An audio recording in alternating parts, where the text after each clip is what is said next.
pa sabër, nuk bën me unis fare.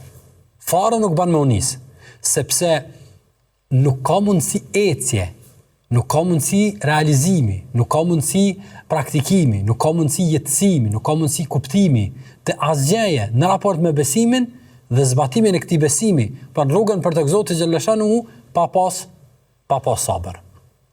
E sigurisht se janë disa fusha të cilat do t'i përmendim e që janë po themi si një lloj harte se nga duhet të funksionalizohet sabri. Cilat janë ato portat të cilat sabri duhet jetë shtytësi kryesor për realizimin e tyre.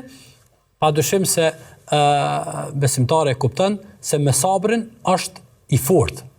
Sepse në momentin që ka sabër, Allahu subhanahu wa taala është në ndihmën e tij.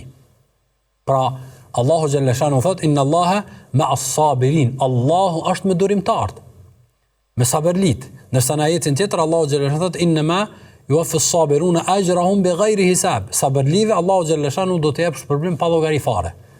Pra, neve na nevojitet sabri, sepse me sabër ne jemi të fortë. Sepse Allahu subhanahu wa taala është në ndihmën e robit ton, ndihmën ton. Allahu xhaleshanu është ndihmën e robit ti, pra ndihmën ton kur ne jemi sabërli dhe ne jemi durimtar, dhe pastaj çdo gjë bëhet më e lehtë dhe bëhet më e tejkalueshme.